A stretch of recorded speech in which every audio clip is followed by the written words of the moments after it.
Hello, my name is Ray Hughes, and I'm the interviewer for the Veterans History Project. This interview is being conducted at the Cincinnati Hamilton County Public Library, and today's date is the 11th of August, 2015. Today we have the privilege of interviewing a veteran of the Korean War era, Donald Sebastiano LaRosa, a Cincinnati native, better known by his nickname of Buddy LaRosa. And is it all right to call you Buddy? Sure, I prefer that, Ray. I prefer that. Yeah.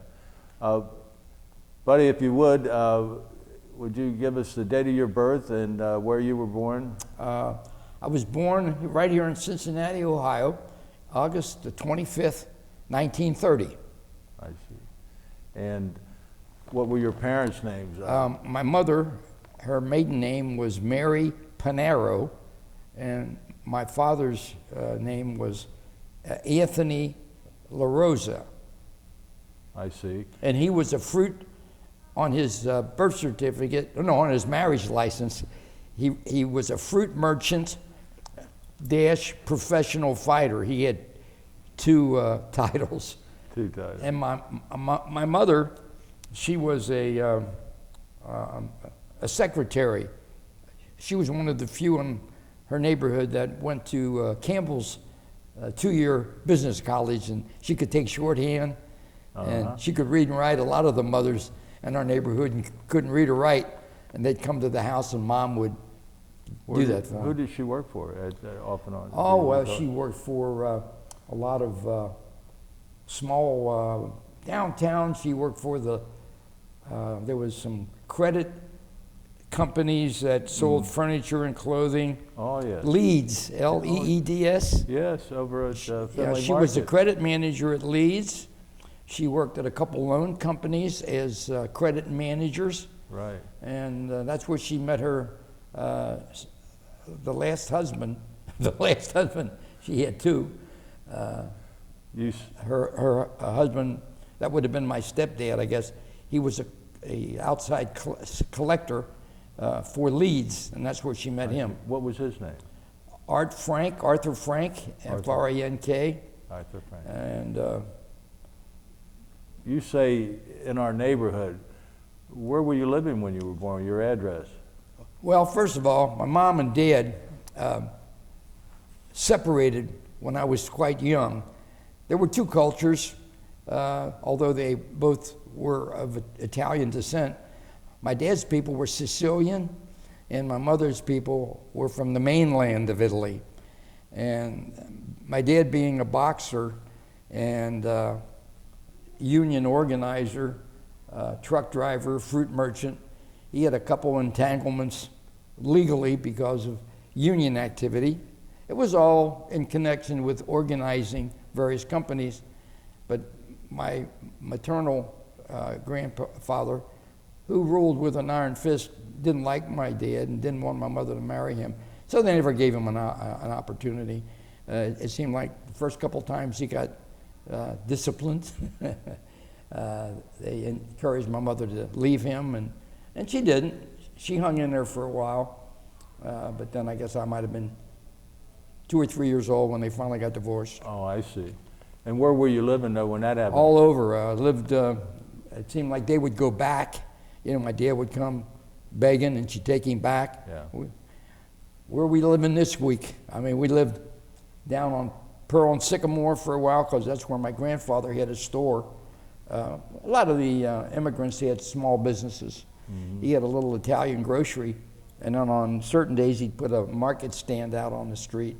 And then later on, Grandpa went up to Finley Market on Elder Street and bought a building up there.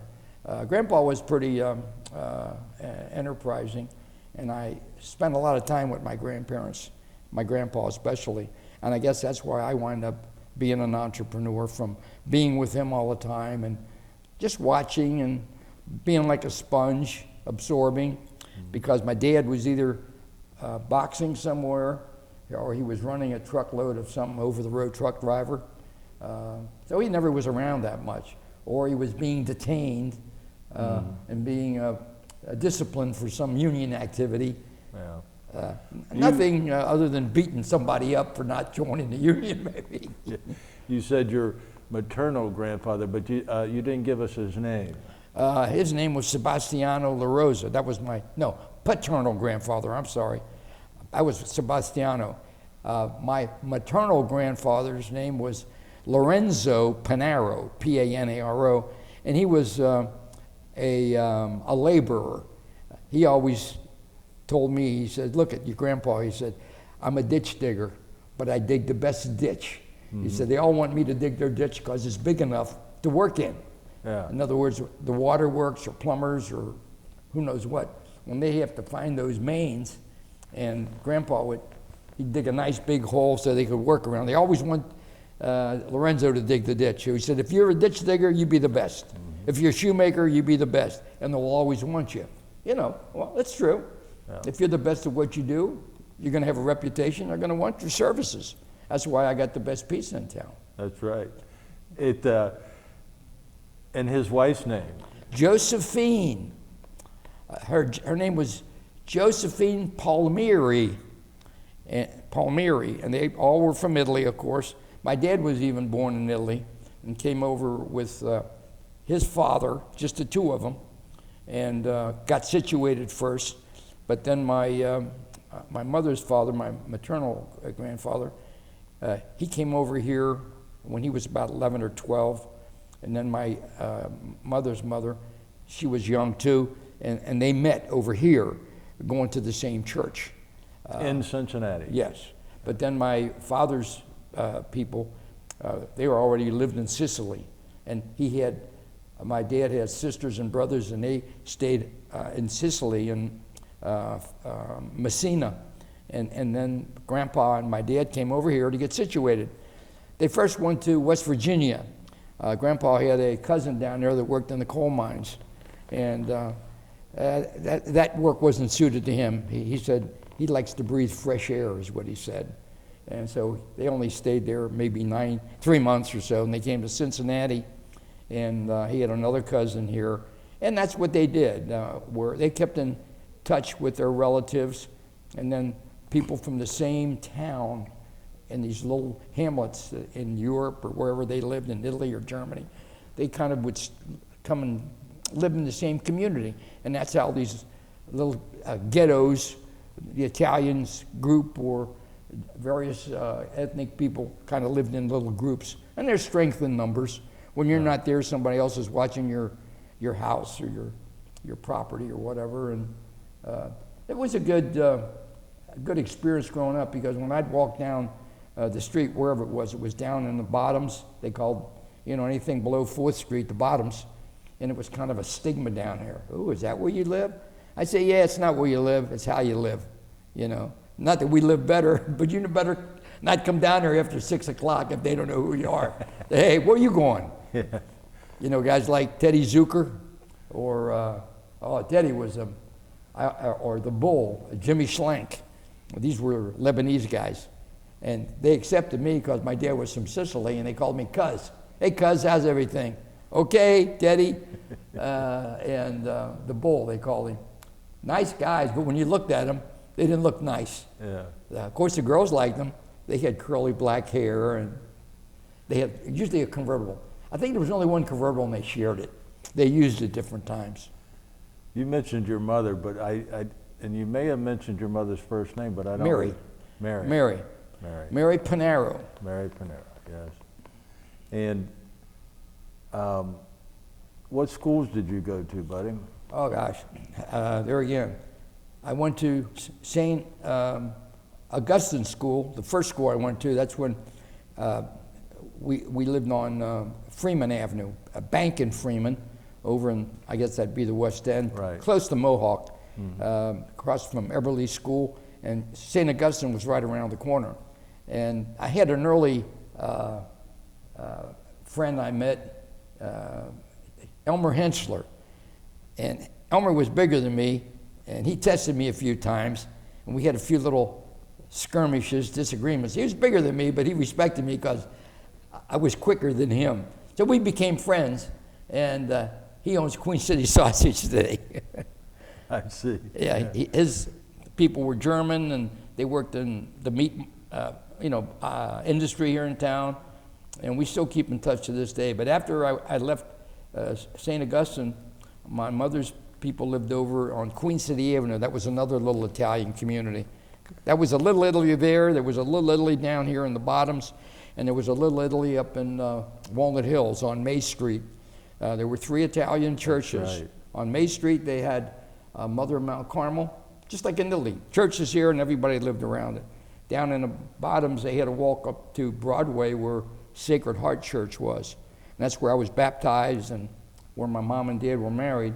The church is no longer there, of course, but the P&G bought that property and built their facilities. It was on Broadway.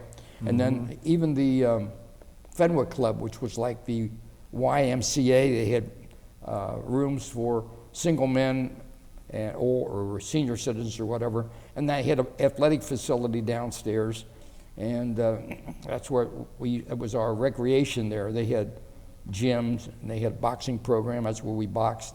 Then they had a basketball court. They had a nice facility, but there again, like I say, P&G bought that. So, and then the other church was out in Fairmount. It was San Antonio, which is still there. It's the only one left, and that's where I go to church to this day. I see. Now, when you were young, did you have an interest in boxing when you were young for yourself personally? Oh, sure. From the time I was, just a little kid, there was always boxing gloves there, and I knew my dad. I went with my dad to the gym. Even though, they were separated or back and forth, I'd go to gym with him a lot. And back in the day, and even to this day, I guess that's the reason I opened gyms up many years ago, because I benefited from the sport, teaching all the values I would have learned maybe if my dad was home, of respect, hard work, and keep yourself physically fit. I mean, I'm closer to 100 than I am to 70, and I don't feel that old because I think I'm physically fit.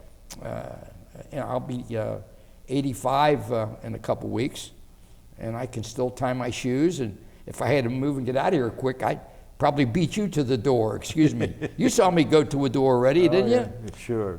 Up at the Air Force Museum or the Warbirds. Yes. Didn't I get out of there fast? You were the first one out of there, that's for sure. And it wasn't an emergency. I just wanted to get the hell out of there. You got your car before everybody else did, that's right.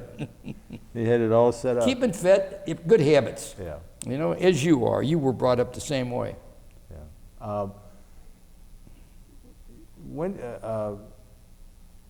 I was just going to broach the subject of your wife, where you met your wife and how you met her. And there again, living in the Italian hamlet over in Fairmount area, the Italian community.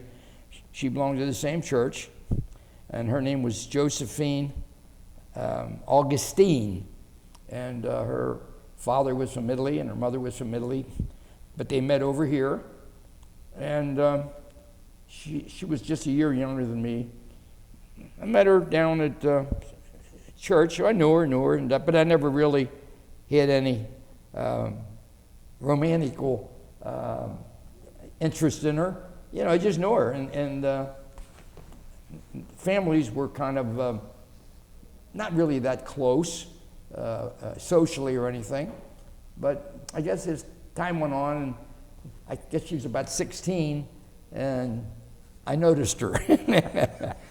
Then we got interested, and while I was in high school, I dated her and took her to the prom, and I think we got engaged, I guess, rather young. Maybe we were 18 or 19, I don't remember, but we married kind of young, 20 years old. when did you get married? Let's see, July the 5th, 1952. Okay. And you said that your wife's family were Italian. Did they come from Italy, or were they? The father came from Bari, B-A-R-I, Bari, Italy, which is on the Adriatic, which is kind of the eastern coast of Italy. Right. I've been there. What was his name, buddy? Augustine, Joseph Augustine. I see. And he was a core maker for Lunkenheimers, kind of they made cores for valves out of sand, and then they poured mold. I mean, Cincinnati was a great skilled trade.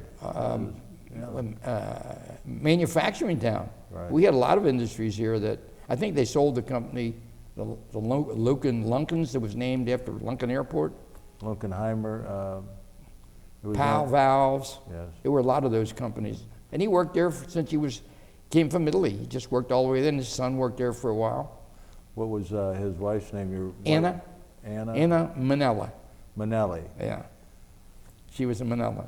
See, and whenever you marry, and then the Manellas, all of a sudden now, they become cousins by marriage. I had a cousin on my mother's side, Muzzi Manella. He was named after Benito Mussolini. He was a premier over in Italy, and then his father liked him, so he named his son after him, like they would Franklin Delano Roosevelt, I guess. Yeah. So anyway, when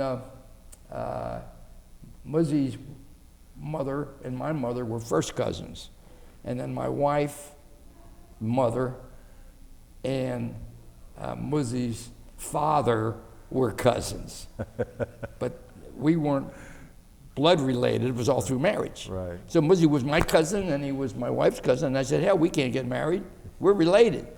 Then they had a search and look, nah, there's no blood relation, it's only because of marriage. I said, you got my sister, I have an younger sister, by the relationship of my mother's second marriage. And she said, because he was German, he wasn't Italian, she said, you Italians, if you're not related, it seems like you're having relations. I said, well, don't everybody?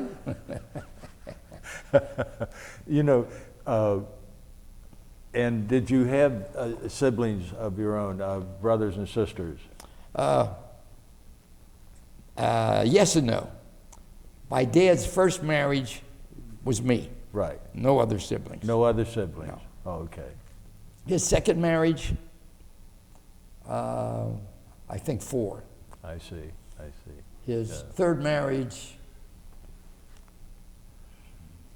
5. Oh. And that's as far as he got. Okay. He ran out of time. And I really didn't meet all of them until, I think, the funeral. I mean, they always lived in Kentucky, and I was busy, just trying to survive and find myself in life. Sure. After not having a real good start outside of the basics, no real formal education outside of high school, and a little bit of a military stint. I mean, I was no, hero. Matter of fact, military was like finishing school for me. Yeah. I never traveled. Excuse me for interrupting you, though, but that leads me to the question we're going to lead into the military, and forgive me for interrupting you. No, that's all right. I meander. Do you recall Pearl Harbor Day, the 7th Yes. day of December, 41? Yes. December the 7th, 1941, I was in the basement of San Antonio Church, which had a little bingo on Sunday night, and I had a couple buckets with ice and Cokes and soft drinks in there, going up and down the aisles selling soft drinks. It was a small bingo, not a real big place. And then they had a little area where they sold sandwiches and food and things. But that's where I was, yeah. I was 10 years old, going on 11. I see. Or it might have been 11. I was 11 at the time. And you alluded before to your military and what it brought to your life. What branch of the service did you join, and when and why? Well, first of all, in our neighborhood, where I grew up mainly over in Queen City Avenue, that Italian section, I guess it would be called South Fairmount. Most of the men all joined the Navy or the Marines, and those that didn't join that, none of them went to school. Maybe reform school they might have went to, but that was always an option that I didn't want. So I did go to Roger Bacon High School, and I was the first kid from San Antonio to go to Roger Bacon that I remember. A couple of them went to Elder, but I went to Roger Bacon, which was like, gosh, I never knew where St. Bernard was. Had to catch 3 streetcars. The 19, that was the John Street, had to walk a half a mile to get to that, and then get on the 27, you transfer into the Western Hills Viaduct, and then went up to Clifton and Vine, got off there, got on the 78, and went out to St. Bernard. You're talking a good 45 minutes to an hour if you made connections. Needless to say, if you were late, you would get a SWAT, or you would have to stay after school, they call it jug, and do math problems. So I took the SWAT. I don't work no math problem. And I had a lot of squats. But it was good training. Yeah, Roger Bacon was a great training. And after Roger Bacon, I always worked. I worked in fruit markets primarily. Learned to cut meat. Sold shoes. Sold cars for a guy named Bovey. If I sold a car, I got $25. Lon Bovey. Yes. It was on Reading Road, was Yes. He came in this one meat market and fruit market that I worked in. And after a while, he said, buddy, you know a lot of people, don't you? I said, well, I meet a lot of people come in here. He said, well, here's my card. Send somebody over, and if I sell them a car, I can give you a commission. I didn't get always $25, but sometimes it depends what he sold them, you know. He was a pretty decent guy. Yeah. And Certainly. then from there, I worked for my uncles, all my uncles, my mother's brothers. They all were entrepreneurs. They had the businesses, and I would work for each and every one of them. Because when I lived over with my grandparents and my mother, a few of them still were home. So they were like my big brothers. So there was kind of a pecking order. Their sister brought another kid in the house. That was me. It was like Cinderella, you know. Hey, take these trash cans out on Monday morning. Well, they're not trash. They're full of ashes. They had a furnace. We never had a furnace when we lived down on the bottoms or on Freeman Avenue. They had a furnace. Yeah. We didn't even have hot water in some of them places. I thought I was really in a nice neighborhood. It was a nice neighborhood. But anyway, I had to carry out them cans full of ashes. The cans were heavy when they were empty. I mean, they were really made out of metal. Sure. But that was one of my jobs. And Grandpa had a garden. I'd be right with him. He showed me how to dig the ground and plant tomatoes. And I was the youngest. The other guys were always gone. I was always there. So I got close with Grandpa LaRosa, who was an entrepreneur, and showed me when he sold something for $0.25, he sold it for 75 cents. And then my other grandpa, Panaro, the ditch digger and laborer and cement, he could make things out of cement, stonemason like. I worked with him, and then he was a farmer too. We had chickens, rabbits, pigeons, gardens, made wine, grew grapes. In the city of Cincinnati, yeah, over on Queen City Avenue. Everybody had a plot of ground behind their yards. And it was great. So by the time, you were 18, you had a pretty good working knowledge of how to grow food, how to raise chickens. We had a little pig or a goat once in a while. I don't know when the hell Grandpa would get them. He'd go down to the stockyards. Did you ever hear of the stockyards? Cincinnati used to be Porkopolis years ago. The farmers would bring all their hogs to Cincinnati. Well, in addition to hogs, that was the big product, because they brought in other animals too. Well, some of these animals would give birth, there'd be baby goats, baby pigs. Right. Well, who knows what they would do with them? Maybe they wound up in the bologna, I don't know. But Grandpa, every once in a while, he would come home with a little pig or a little goat, and I'd have to raise that too and feed it. The only damn thing I knew was going to wind up on the table, World War II was going on. Couldn't buy meat. And if you did, you had to have stamps. Everything was rationed. And, but we always had basic, eggs. I took care of the chickens. I really joined the Navy to get the hell away from all that. It was like, couldn't wait to go. But I couldn't go at the time. I just got married. There was a lot of things going on, but I really wanted to go before I got married, but I had made a commitment to my wife. So I was torn. And then I think when the Korean thing started, then that's when what I did, I joined the Naval Reserve first, and then I went through active duty through that way. I see. So I already had a kind of a jump. Yeah. I already been through boot camp. Where did you go to boot camp? Great Lakes. Tell me about boot camp. What type of programs do they put you through there? The cattle- Well, we had, the basic routine of drilling, doing your own laundry, living out of a sea bag, or, a sea bag. What did we call them? Duffels. Duffel bag, Yeah. yeah. Having a square knot hanging, Yeah. and your peacoat was on the bottom, rolled up everything. I mean, it was no problem for me because I come from a big family with living the way I did. I could do things for myself. Nobody did it for me. My shoes were always spit shine. I'd be up before the other guys, And as a matter of fact, it didn't take too much long. The drill captains or drill instructors, they'd kind of pick out a few guys. Right. And they picked me out. I was kind of like I don't know what I was. They gave me some kind of a title. I was in charge of the head, I know that. Yeah. I had to get guys to get the head clean. Right. And when they made inspection, that head was spitting polish, Right. But I got to use it when nobody else was in there, and it was nice and clean. Yeah. There was always advantages. Just like when they had the mess, I used to be a mess runner. Run down there and wait, because I was pretty quick. And for my size, then they run back and say, okay, you can bring the company down now.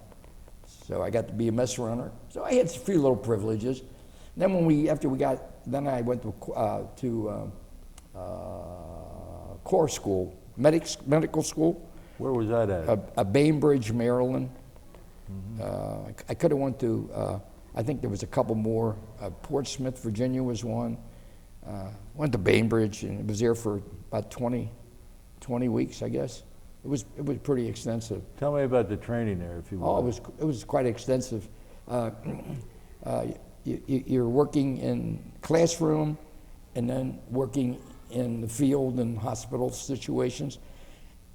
There was no time clocked. You go to school in the morning and you'd be working in duty in the hospital in the afternoon or evening or whatever. But it was interesting. It was different floors you would be on, the surgical floor or the heart floor, morgue, the trauma center, where these cases come in on an emergency basis. Then you get to run out on some emergency runs, or go in the OR and observe at first, and then clean up and prepare. And then never did we assist, but we got to watch. Later on, after you graduated, when you were on active duty or something, then you were striking for a specific field, and then you would assist and do more. I saw some corpsmen I thought were better than some doctors I met. I never had that kind of skill or anything. I just was I was hospitalman third class. I guess I could be classifying myself as a nurse practitioner. If you guys would be at sick call in the morning, I'd stick a thermometer in your mouth and then take your pulse, and if you didn't have a temperature, then you tell me what's wrong with you. Then I would give you a pill or two and something to drink, and if you don't feel any better, come back tomorrow. If not, you'll be okay. And I always had a secret elixir. It would be the closest to 200 proof vodka or gin. I'd say gin. It was called elixir of terpene hydrate. It tasted really nice, and it had a kick to it. It really was good, therapeutic. I'd give you a shot of that and 2 of these pills. They'd come back the next day, I feel really good, Doc. Can I have some more of that tonic? You take this little tonic and fix you up. Torpedo juice is what they called it. Yeah. They don't make it anymore. Yeah. Oh, But I did that, and I never sent anybody to the hospital. right. Never had to. They were all were in good shape, great shape, and it was. I loved it. I loved it. I never really had any sea duty. I just went out on cruises with Marines, and we were always told to keep our hatches dogged down, have the doors closed. They didn't want the Marines who were in terrible conditions. They were below in hammocks, 6 high, and here they come up and look into our quarters, and we got mattresses and televisions, and they didn't want them to see that. They had to be mean and lean and want to get off that ship and fight, you know. Then I did some landings and training. You know, they give me a first aid kit, and you know, they leave you. The only thing is when you get aboard these ships, some of these Kentuckians and you got guys from the country, 6'4" and 6'5", they can step 4 feet from the edge of the ship to those outboard barges. I said, how the hell am I going to get over there? I don't care how you get over there, it's up to you. Jump, jump. I had to jump. And man, it was eerie. I said, well, if I go down below, I said, throw me a life preserver or something, because I couldn't swim. I mean, I could float and all that shit. I wanted them right up close, and some of them were close, but some were outbound. Once in a while, it was hairy. Did you go out of the country? Yeah, Philadelphia. Philadelphia, Pennsylvania. I think I'd have been better off if I went to Korea instead of Philadelphia. That was a war zone. South Philly, that's when organized crime would have a bombing every week. And the Brunos were in power up there. It wasn't the Manillas, it was the Brunos. And they told us to keep out of South Philly. I went up there right away. It's the Italian section. And when I went up there, I saw all these pizza parlors and restaurants and stuff. Hey, stopped in, said hello. I'm from Cincinnati. Hey, what part of Italy are you from? Oh, we're Sicilian too. Oh, really? What part of Sicily? Next thing you know, I got some more cousins. You know, cuz. I'd stop in. Come on, cuz, come on. Okay. Next thing you know, I'm thinking about maybe when I get out, I'm going to open up a pizza parlor. I'm not going to open up no fruit market. I did enough of that. I don't want to be no cement finisher. I did enough of that. So that's why I got my idea. Philadelphia, thanks to the Navy. What year was that, buddy? Oh, I got out in 51, and then I signed up to get out early. I signed up in the inactive reserves for a couple, 4 or 5 or 6 years. Right. I think I got out in 53 or 54. 54 I got out, early in 54. So that was the genesis, or the seminal event, if you will, of the idea of a pizza That's it. And all my shop. I get pizza parlor, pizza shop. I opened one, but my business plan was very simple. I looked for a location. Well, first of all, our little Italian church was my focus group. When they would make pizza for the festival or something, I used that as an experiment. The people that were buying it, where they lived and where they were from. You know, I'd ask them I always worked the booth, and they found out they were from up on the hill, and they weren't Italian. And first time they ever eat pizza, or they ate it in Chicago or up east and wondered why they couldn't buy it in Cincinnati. So that was a no-brainer, and I knew it was a product that people liked and wanted to buy, but they couldn't find none here in town. And then I started putting my business plan together. At that time, I still was working for the families, you know. I say the family, work for the family. And I was putting a business plan together, what I needed. And then I found a location up on Boudneau, and a small store. Oh gosh, it was 30 by 40, you know, 1,200 square foot. And I only had $400 cash. I also always had another source of income worked nighttime at the post office. That was my part-time job. Daytime, I worked in the fruit markets or the grocery stores or whatever. And I worked at the post office at night, and that was my real full-time job, I guess. And then I ran out of money, and I needed some additional cash, so I took in a couple partners. I took in 3 other partners. And Who were they, buddy? Mosey Manella, my cousin, and Mikey Saldano and Frank Sereno. Frank's the only one still alive today, but they didn't last long. 1 year they wanted out. They all were single. You know, they wanted their social life. They didn't want to, you know, work weekends, and so I had to buy them out. When it came time to buy them out, where am I going to go borrow money? I got no credit. So I went to the local lender. He had a grocery store and a couple saloons, and his family also had, they were bootleggers years ago, so they had money, and they would lend money out. And not a lot of interest. They called it juice, maybe 15, 20 cents on the dollar, which wasn't bad. So I made the request, but gave me enough money to buy out my partners. And when I went to pay him back, it was more than a business arrangement. We used to buy our groceries from him, and family was well known, and they knew my dad. They knew he was a boxer and everything, and wanted to help me. Known me since I was a kid. Made kind of an exception with me. If I didn't pay it back, I know they wouldn't have broke my legs. So I paid him back within a year.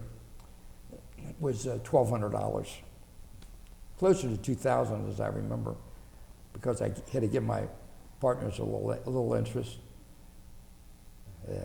Anyway, I always have sympathy for people who don't have credit. I try to go to the traditional lending institutions. Couldn't borrow nothing. I didn't have nothing. What are they going to lend it to me on? My youth, my vigor, my ambition, my ideas. You go to a bank with a restaurant, high mortality rate. They don't want to lend you a dime. They'll lend you a dime if you got, you know, assets and collateral. I had no collateral. So I don't want to mention the name because they're still around. Right. But wonderful family, encouraged me, would stop to see me, not to collect the money, just to see if I was, he took a liking to me. He knew my dad, he was about my dad's age. And he said, you just be successful. Don't worry about paying me back. I'd always want to give him something. No, you wait. I'm in no hurry for it. I just want to see you. He was just such an exceptional man.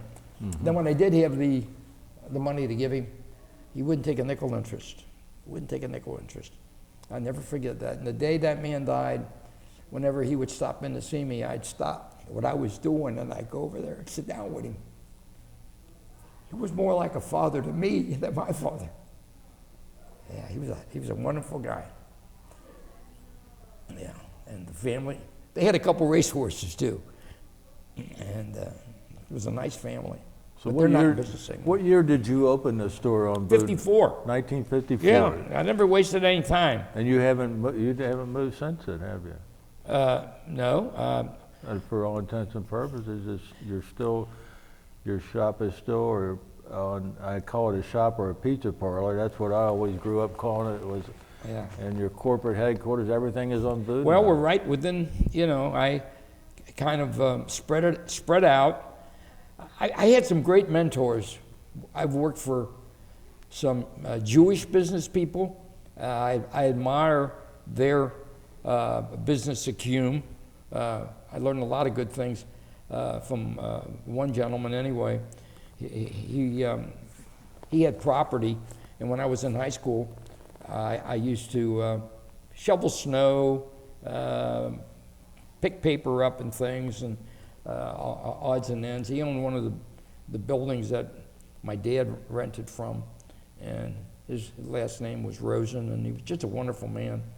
And he always would tell me, sit down with me, have lunch with me. And I guess I had some kind of a personality that some of these older men, whatever they saw in me, they wanted to help me with advice. Old people sometimes want to do that. I have a tendency to do that sometimes. I have a boxing gym, and always had a boxing gym, it seems like. And I got these kids just come in the door, and they look around. I said, come on in, you want to box there? Just go over there and sign your name and fill out an application, what school you go to, where you live, and so forth. Anyway, and it's like another family atmosphere.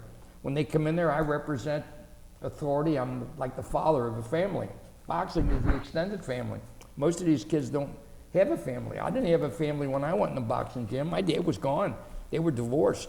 I lived with my mom's people, and I was just in the way, I was like in the pecking order. When I went into the boxing gym, the coach was there, and Mr. Sita was there, and the other participants, and Pat Yakabuchi was there.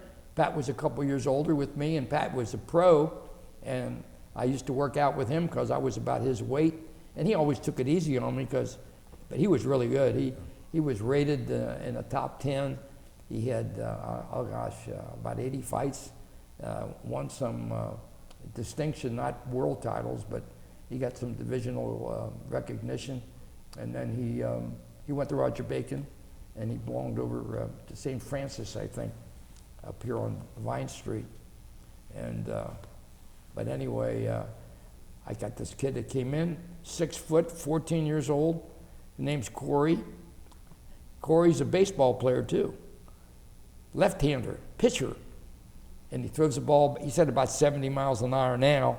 I said, I tell you what, you can box, but in baseball season, I want to see your butt on the baseball diamond, and I'm going to come over and watch you, and you keep throwing that ball. Don't worry about throwing no curveballs, because that messes up your elbow. So you take an interest in a kid.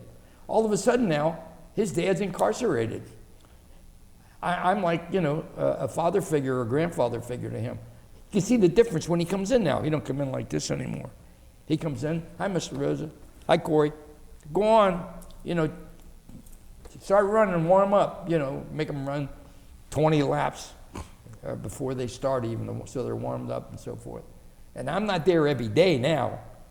It used to be I'd be there every day when the kids got out of school, and I'd be sitting at my desk, or whatever, and just overseeing. And, the kids bring in the energy, they bring in the enthusiasm, and a lot of them the natural talent and skill. It's like if you don't have rhythm, you're not going to be a very good dancer. You can tell it. You drag your feet or you're stiff but some of these little kids, they got it. They're just natural. You can't teach some of the reflexes that they got. They automatically go slip and do things that say, did you see that? They don't even know what they did, But it's a hobby with me, and that man saw that in me, and I didn't disappoint him to the day he died. Then I have helped other people do the same thing that they did to me, because he even told me, he said, now you do the same thing to somebody else, but make sure they deserve it. That's what he told me. That was a long answer. No. When did you realize that you were going to be successful with your pizzas and your pizza company? I never have, not even to this day. I still have a, what do you want to call it? Insecure. I guess that goes back to my beginning, insecure. Right. Being alone, being by yourself. Oh, you got to do it, but I never really had that feeling. I never had an overconfidence of success. Well, you are successful, though. Well, I know people tell me all the time, and whenever I go anywhere, I went to Luminosity last night or the other night. Yeah. I mean, even the conductor come over. Yeah.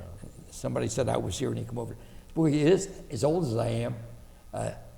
You have a foundation, Mr. LaRosa? I says, yeah, but they're not going to give anything away until after I'm dead. You're very modest there, but thank you. I want you to share the evolution of your growth then, if you will. You opened in 1954. Right. And I had partners. and I you- bought the partners out, and now I'm all alone. Right, And I quit the post office. right, And it's sink or swim. yes. Okay? That was in 54. Well, in 61, I opened the second one in Finneytown. Oh, And I had a bread driver, Ed Eilers, wonderful man. He said, buddy, I got a second location for you up in Finneytown. There was a little steakhouse in there. Remember those inexpensive steakhouses like on 4th Street? Tad's, T-A-D? yes.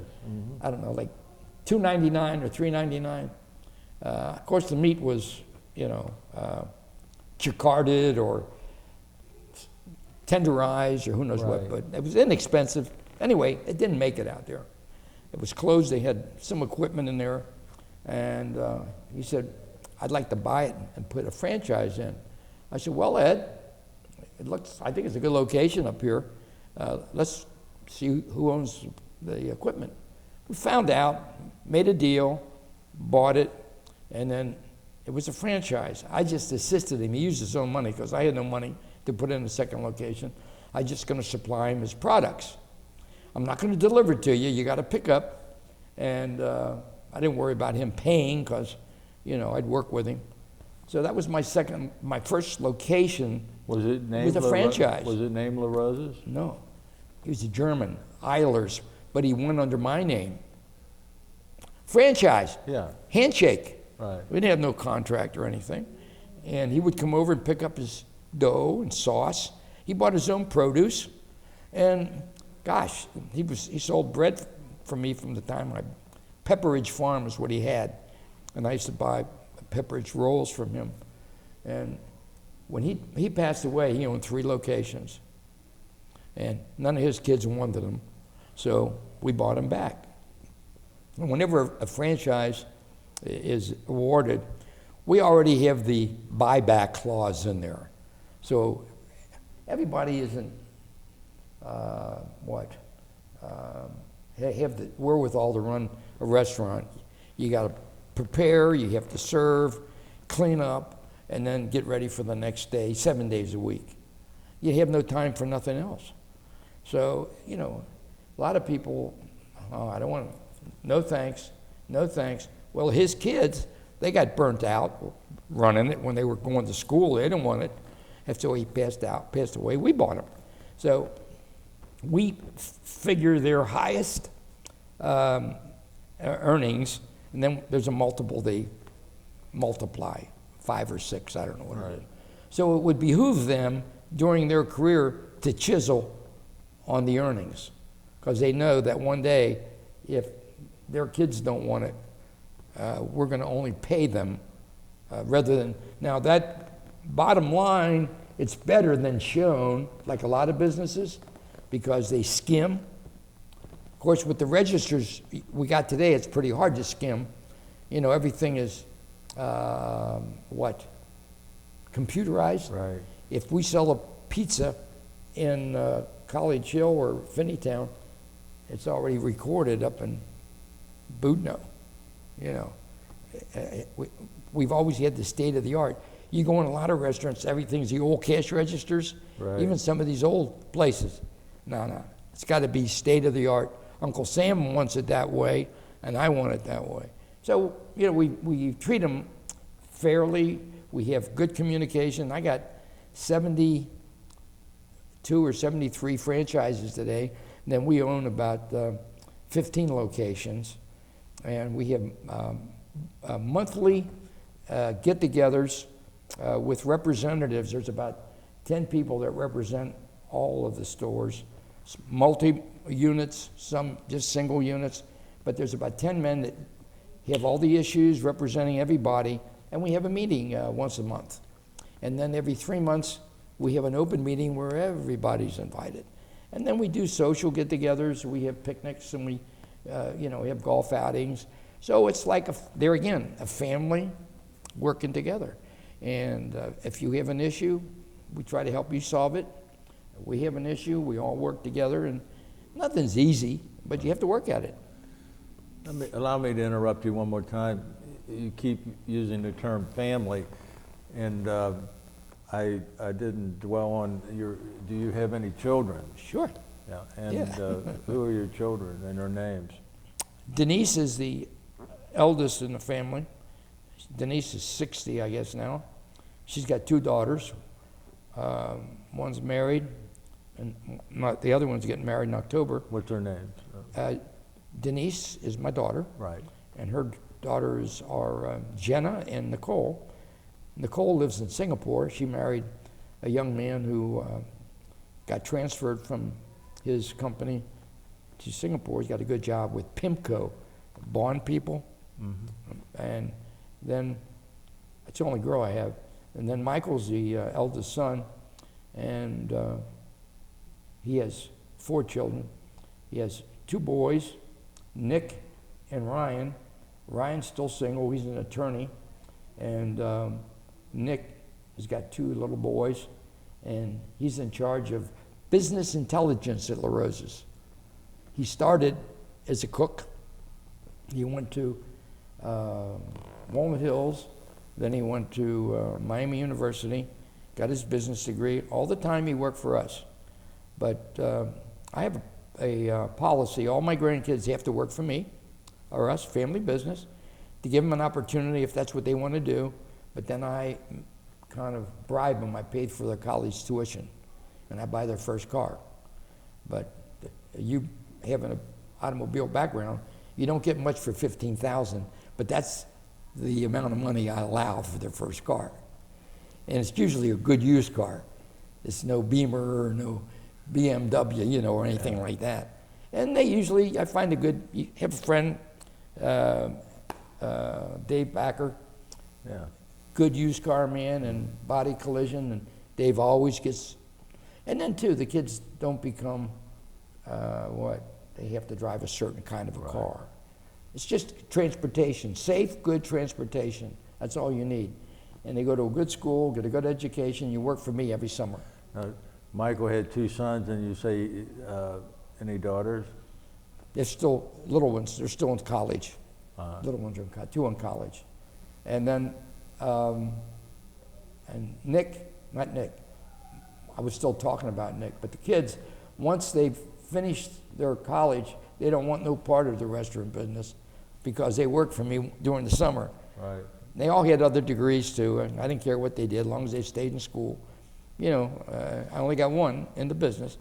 Now, Mark, my other son, he went to cook school. He's a chef, and he works for me. And he always did from the beginning, and he always was in charge of research and development. He develops a lot of different products and things. And Mark's just a special kid. He's always on the computer and figuring things. I couldn't get a job at LaRosa's today. I couldn't. I wouldn't pass the test. Right. I'm not IT savvy. I'm strictly, give me a pencil or a file cabinet and computers and everything. I got a hard time with this phone. I turned it off, by the way. But Mark is in charge of research and development. He's got 2 daughters, and they both live in Chicago. And then Tommy's the youngest. He's got 5 kids, but he lives out of town. He lives in Indiana, and so I don't really see them that much. But I still help them with their expenses, their tuition. That's the reason I always tell everybody, I don't live in Indian Hill, I live in Price Hill. I can't afford it because I'm invested in my grandkids and my kids' education, because I don't want them to come to me one day, you're in charge of your own life. I'm just going to help you to prepare. The only way they taught me is by working. They didn't send me to college. I didn't go to college. You're going to college. And they all do, and they do well. And I don't see them, though. They're so damn independent. They might text me. I said, call me, don't text me. They text me. Buddy, in your career there, did you have any major setbacks or anything? Oh, sure. Would you share some? Oh, I have so many of them, I can't remember them. What are the most catastrophic ones? He had a fire in '73. In the Italian restaurant field, I don't say the Italians invented it. They say, oh, it was time to remodel. You have a fire. It wasn't time to remodel. I started in a little space of 1,200 square feet. I took over the place over here, which was a deli, and had I put in a dining room some years later. Then I took over a property over here on the other side that was a candy store, and I put in an Italian grocery like my grandpa had. So I had an Italian grocery, and then I had an Italian restaurant called the Italian Inn, and then my business was expanded to a restaurant too. So all of a sudden now I'm diversified. Mm-hmm. And then there was a car wash up the street, and when that was on the market, I bought that later on, and I made a party hall out of that, okay? So there I am. I'm in 4 locations now, and I bought a couple houses and got a zone change and tore them down for parking. And so little by little by little, you know, I got 25,000 square foot of space. And then here's this fire. Well, it was on a Tuesday, and French fryers, if they overheat, they automatically, with the new ones, cut off at the source of energy. My fryers were older fryers. They didn't have that safety feature. So when the exhaust system put out the fire, it would constantly erupt again because the energy kept coming in. There was no automatic cutoff. Well, anyway, I wasn't there. It was on a Tuesday, and Mike called me and said, Dad, we've got a pretty bad fire. So by the time I got over there, it was already put out. Nobody was hurt. That's the first thing I asked. Nobody was hurt. And the pizzeria was a total loss. But because of fire suppressant system that we put in, we did that after the Beverly Hills fire. Right. That's when we did that. If I wouldn't have done that, I don't know if I'd be in business today. It only restricted that damage to that one area. But still, the insurance people, when they come in and look at everything, by the time they take estimates and get people in, they're talking 6 months. I said, what? 6 months I got to sit here with my hands folded? I didn't say that, but my hands folded to you to get me back in business, and I had all my insurance with you? Well, the kids from Western Hills High School, Elder High School, Oak Hills High School, and some of the girls' schools what do? We would cater to those kids because they were my first customers. They worked for me. I helped them start a wrestling program at Elder. I'd help buy some knotless equipment when it first came out for Western Hills. Just do different projects for the schools. I'd send pre-game meals over to the schools on Friday, send them lasagna or pasta over, you know. Early in the afternoon, of course, they played that night. Carbon up, so to speak, you know. So I had a great rapport with all those coaches. Ralph Greiser was the instigator. He was at Western Hills. Ralph came over and looked around. He said, buddy, it don't look so bad. I said, I know it don't, but you tell them damn insurance people that they got me like this. The next Saturday, he already got in touch with my son Mike, because he was more Mike's age, and he said, talk to Earl Johnson, our maintenance man, and he got some dumpsters outside. He had an army of kids. Army of kids. They cleaned out all the debris. It was like an Amish barn raising. In 29 days, I was back in business. Because of those kids and coaches, and I was good to them. You know, that's what they told me. Hey, we want to help you. We won't have no place to go. How about that?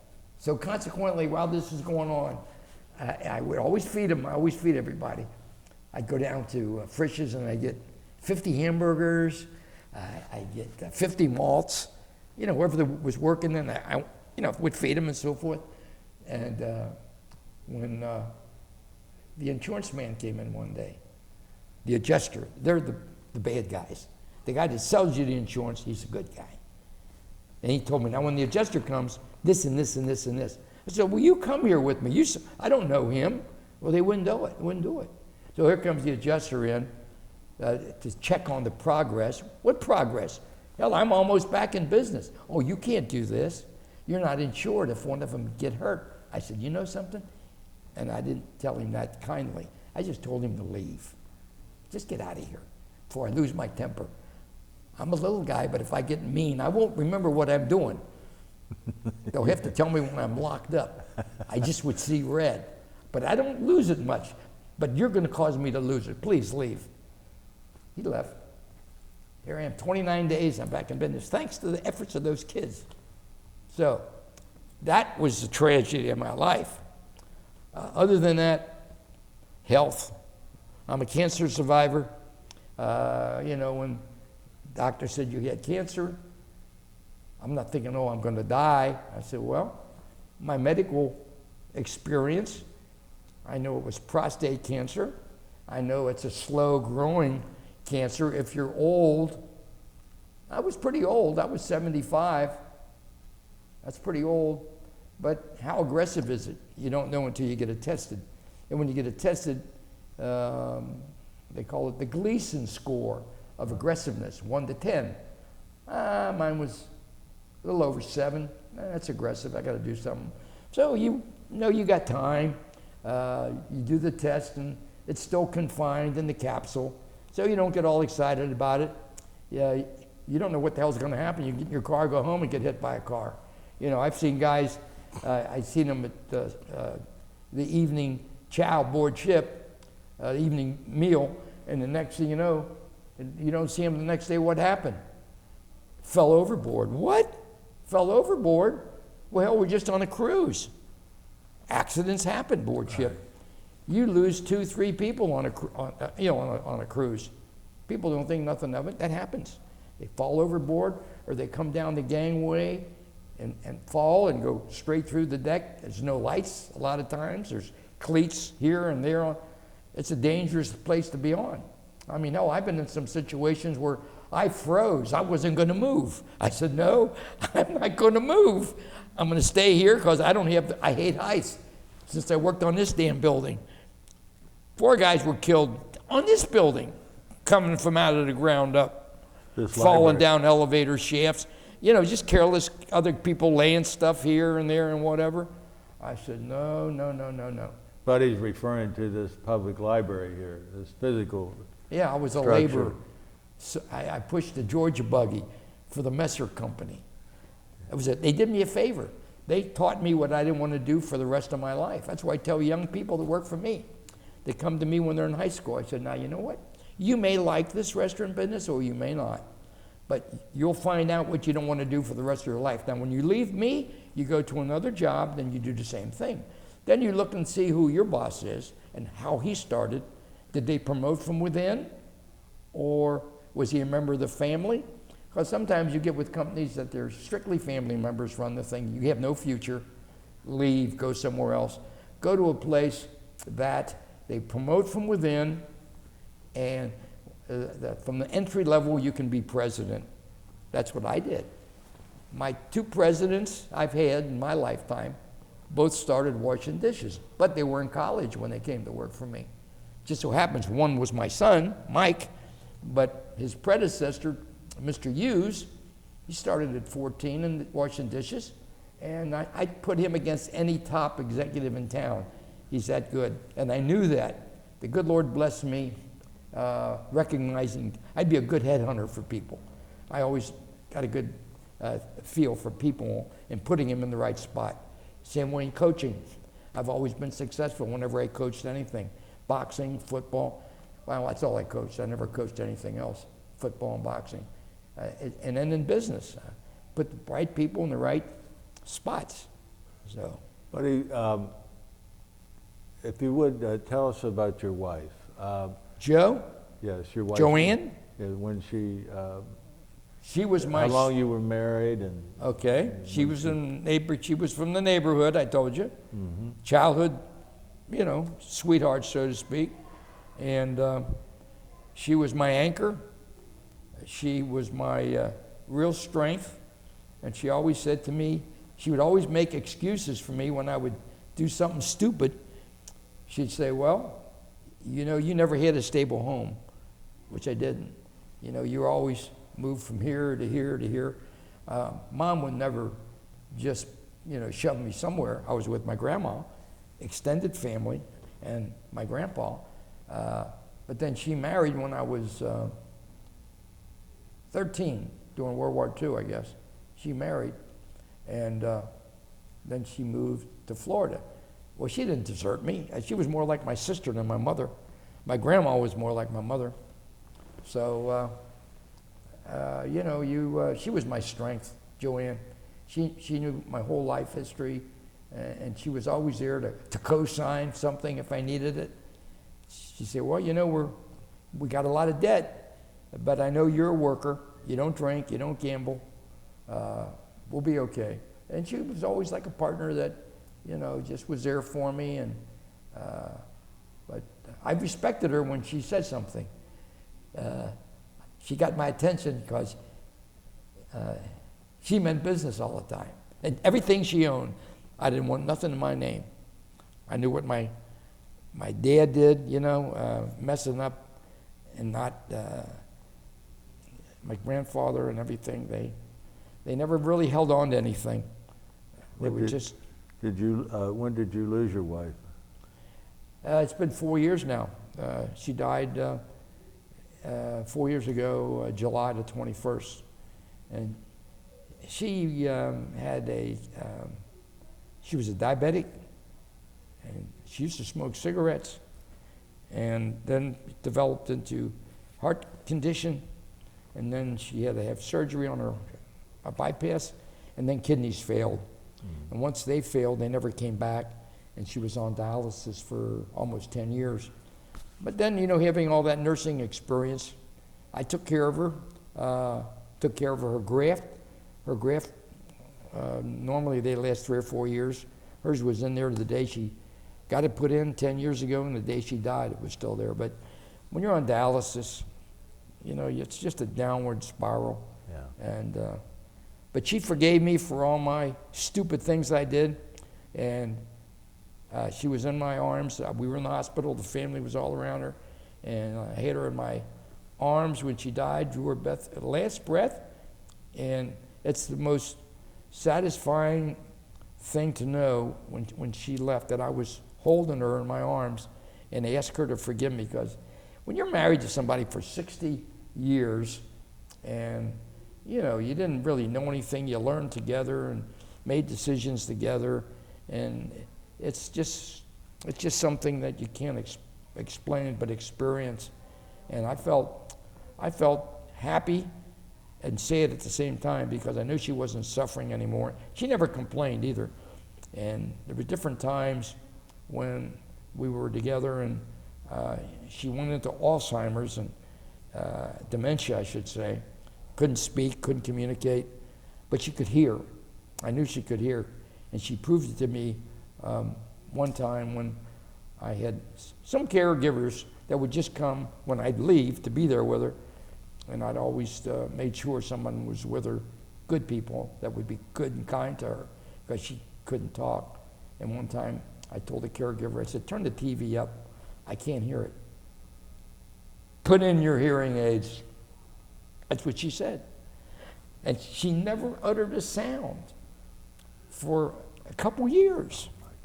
But she was so mad because I wouldn't wear my hearing aids. If we'd be together, I'd say, what's she saying? Put in your damn hearing aids. You spend $6,000 and they're on the damn bureau. Blah, blah, blah, blah, blah, blah. She'd give me a lecture, then I'd go get them and I'd put them in.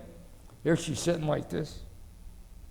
And I'd tell the caregiver to turn up the television. And I could feel that going up in her, I guess. And she said, put in your hearing aid. And then she went out of it. Then I went over to her, Joe, what'd you? Nothing. You'll get nothing. So it proves to me dementia patients, they can hear, damn it. It's just that they can't talk. They can't express themselves. My mom did the same thing. She was another fiery woman. Fiery. My wife was fiery too. Believe me, I'm making her out not. But I mean, she come at me a few times, man. I tell you, I just went like this. I would never dare raise my arm to her. She had bigger arms than me, man. I got thin arms, but quick. She was something else. My mom was the same way. I go see her every day. Mom, I love you, Mom. I'm drinking coffee. I leave. One day, you can cut this out, edit it. One day I'm in there. I bought a house right behind the restaurant years ago and put Mom in it after my stepfather died in Florida. And then when I opened this little Italian market, I got a job for Mom. Put her on the payroll, get her some Social Security, and she'd go over there every day. Boy, she loved it. She'd stand there with her hands on her hips and giving orders, and it was just good. People loved her. And anyway, there she is sitting there and never said a word. Full-blown Alzheimer's, or what do you want to call it? So one day when I'm leaving, I kiss her and I said to her, Mom, have you seen Tony LaRosa lately? My dad? That son of a bitch. Just like my wife. 2 experiences. Oh. It's all my mom ever said that one time. Called my dad, that son of a bitch. And then my wife said, put in your damn hearing aid. Oh. What experiences? What a story. Alzheimer's. I tell people that got their mom or dad, I said, look, they can hear you. They just can't verbalize unless it's so strong and something they get to a point where they'll spit it out. Maybe. I had 2 experiences. That was all. Nothing else. I want to go quick, though, Ray, when the time comes. Yeah. Quick. That's my blessing. It's only been 2 hours. No, I just interrupt here for a second. Brian, do you have any questions that you would like to ask Buddy? Yeah, I have a couple. How old were you when you moved to Queen City area? Well, here, my mom and dad started their separation trial, and the priests always were involved. We were Catholic. And, you just didn't get divorced like this if you were Catholic. That's the first thing, you go to the priest. Well, the priests don't want to encourage a divorce. I don't care what kind of abusive relationship or this or that or whatever. Back and forth, back. And then we go. At different times, when they first were married, and I was maybe a year or 2 old, they lived in Norwood, and then they split that time. Then moved down, when they moved over to maybe where my mom people were, then they come back together again. They split up a half a dozen times, and each time when I got a little older, then I remember going and staying with my grandparents down in the Bottoms, or staying with my grandparents over on that side of town. Then I had an aunt, Aunt Bernadette Manella. She had a bunch of kids, and I'd stay with her. And she's the one that really taught me how to cook, my Aunt Bernadette. It was her recipe for pizza. She had the best damn recipes, Antini. So I was like, her buddy's going to come and stay here again. But they liked to see me, the kids, because they had another playmate or somebody to do their work, or kick the hell out of, or who knows what. But it was just one of those things. Going back and forth. If I said, well, I remember the Bottoms, oh gosh, during my grade school years, high school years, that was all gone. But I remember when you're 7, 8, 9, 10, 11, 12 years old, those are years that are very impressionable. You remember those. That community that was on Queen City, did a lot of the men work at that Heimer? Yeah. Well, there was Lunkenheimer. There was the Adler wool mill.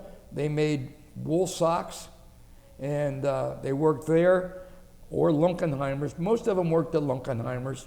And then Aluminum Industries was right across the street. So you had 3 manufacturers right there that the men would walk from up a good 2 miles, carrying their lunch pail. And you would hear the whistles. I guess the time keeper. Lunkenheimer was on Beekman Street. And Adler Sock Company On was Queen right, City Avenue. right there at where Tremont come out. That's right. That's right. Yes. And then Aluminum Industries was right along the Mill Creek there, and they would blow the whistle when time was in, boo! And then when time to leave, boo! Then they would come out of there like ants, all the workers, and they'd be greased. Some of the guys would be, I had an uncle who was a machinist, Uncle John. Man, he was greased from head to toe.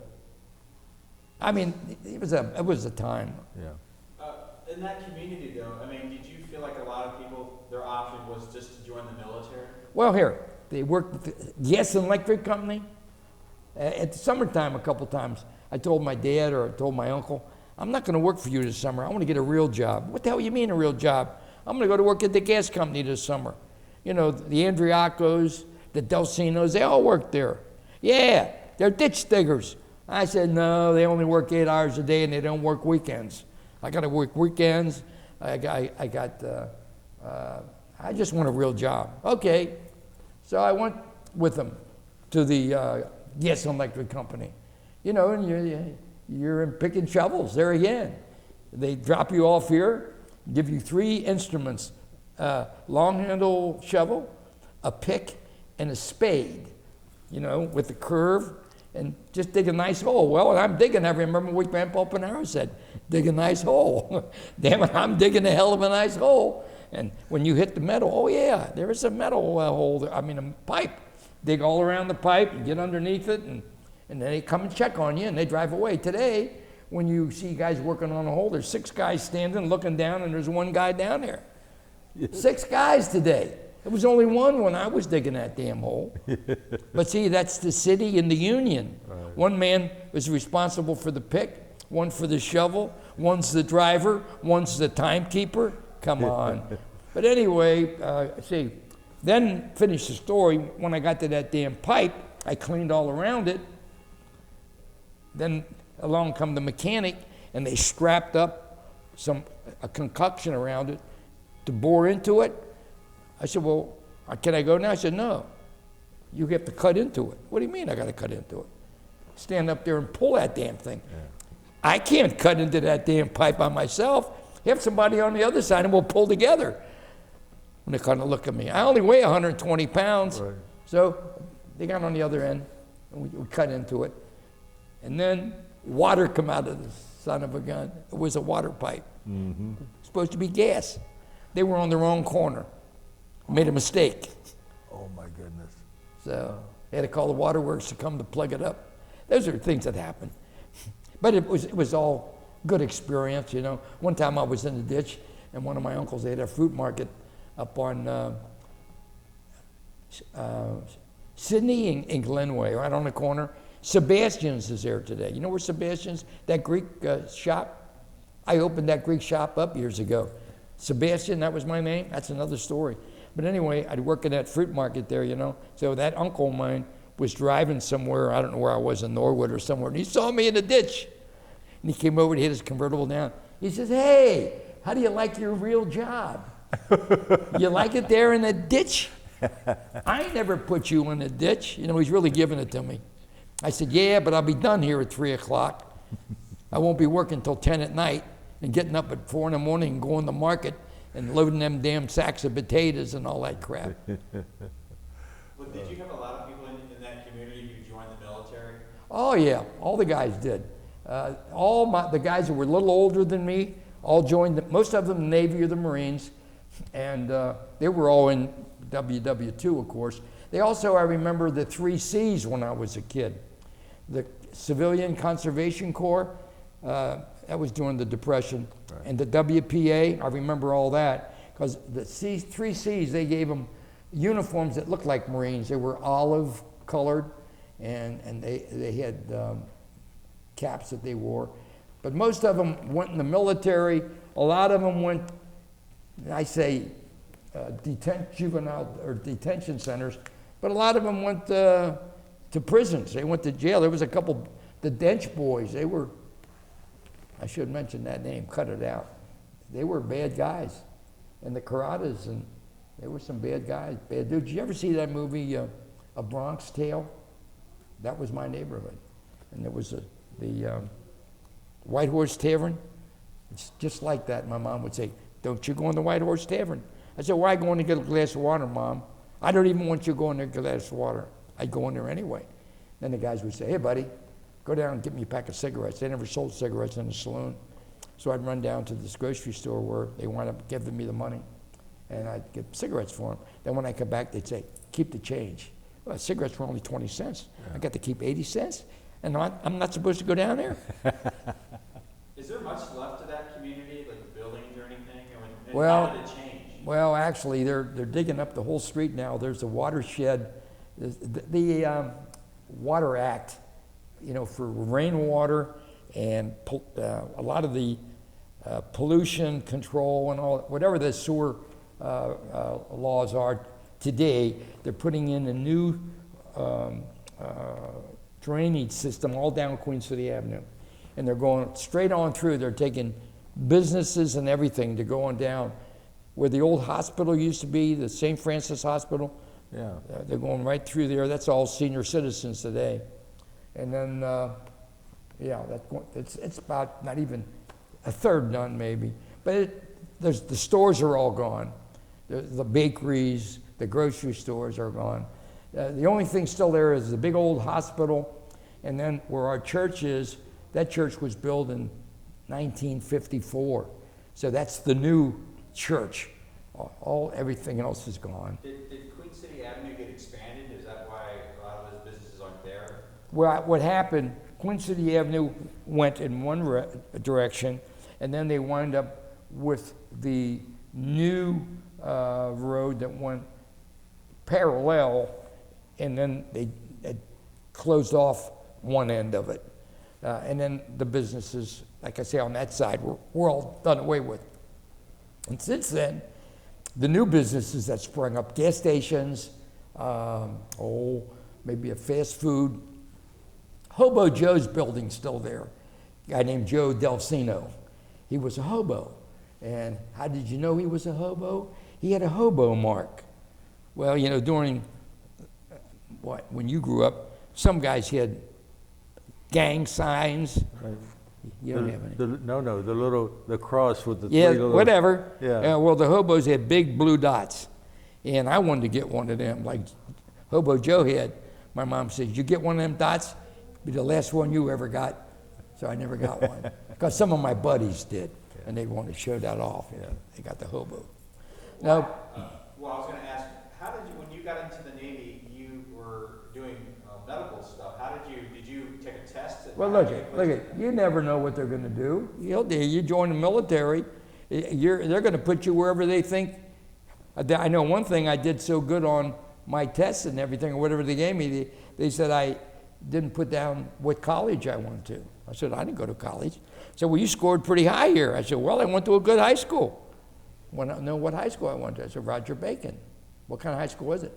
It was run by all Franciscan Catholic friars. And the average guy would make Ray look small. They all were 6'4", 6'5", and thought nothing of kicking your butt. Yeah. And when you were in Philadelphia, were you living on the base there? I was living at, I wasn't living in the hospital. I lived on the base. That's all been done away with. South Broad Street. And I would go over to Brooklyn Navy Yard once in a while. And over on Myrtle Street, I had some buddies that would pull in to the bay up there in the harbor. And one guy used to be on one of the aircraft carriers from all those CVs, the small ones, CVAs, and they'd write letters and say they're going to be in a certain time, and they'd call me and we'd get together. And I went over them, and then they took me aboard and see the ship, and I said, "Gee, first time I got on an aircraft carrier, I thought I was in the city. Right. How could this thing float as big as it is, and all these airplanes and everything?" I was just curious about, is there any of those pizza parlors in South Philly, does any of them stick out? Any names, restaurants that you remember? Or yeah, there was one called Impagliazzo's. I remember that. They were nice people, and I don't remember. Oh gosh, I don't remember. I should, but I don't remember. And when you got out the of Blue service, Grotto. I remember what? and when you got out and decided you were going to start your own business, were Not you right away. I mean, I went back to what I did best.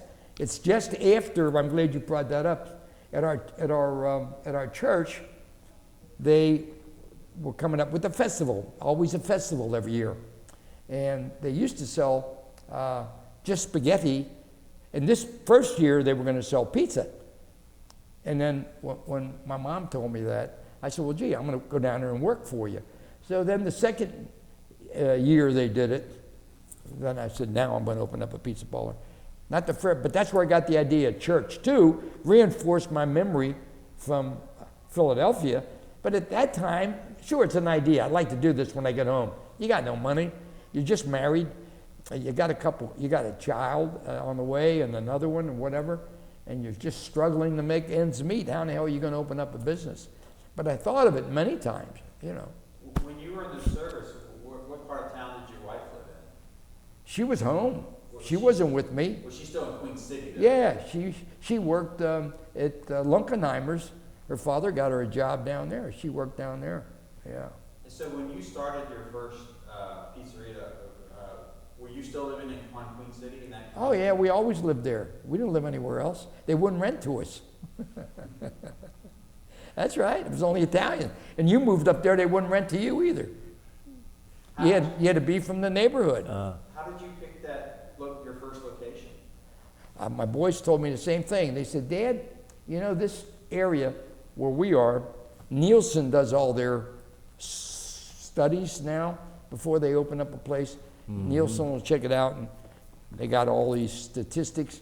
And they got Nielsen to do a study on our property because I own the corporate offices there, and I got almost a damn block of property where the restaurants are. They just wanted to have it surveyed and see what Nielsen. I said, Dad, you know Nielsen scores that right at the top. How did you know that was such a good location? I said, tell you the truth, when I leased there, it was the only damn place I found for $100 a month.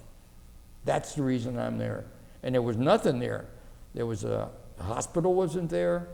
The school was over on Ferguson, but there was nothing but just a few homes and gullies. There were 2 ditches on both sides of me that I eventually bought and then filled in and whatever. But how many employees did you have when you first opened? Me, and then I hired, maybe I had 2 or 3, not many. You know, you just grow into it. Part-time guys. Did you not recruit your aunt to cook there? Or Oh, they made the sauce at home. My aunt made the sauce at home, and then my grandma made the meatballs, and then I'd stop and pick up the stuff and take it up there. I didn't do any cooking there, but just put it together. And the only thing I made there, I didn't even make the dough there. I didn't have a mixer. The local Italian baker on Queen City Avenue, I used to go down there at nighttime with a lard can. 50 gallons of lard came in a can, and they had Fountain Square brand lard, I believe. And I still got the can. And I got it in the kitchen where I cooked for you and Tom and the guys. I got that can up there. I used to take that can down to the baker.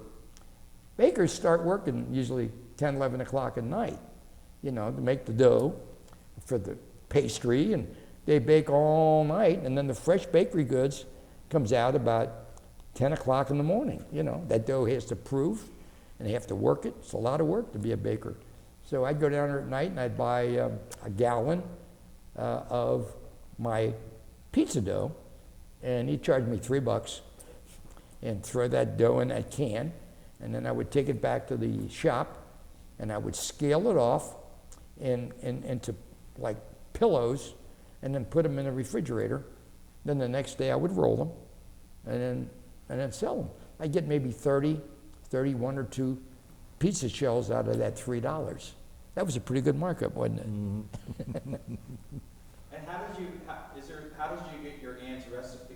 Is there a story? My aunt, when I started formulating, in her kitchen, I said, you know, I'm going to start cooking this stuff in the kitchen now, Aunt Dini. Oh, good. She says, I'm tired of cooking down here. And her oldest son, Vic, many a nights. Well, see, his brother was Muzzy, and Muzzy looked like Victor Mature. Big guy. The women loved him, and he and I, he never drove a car.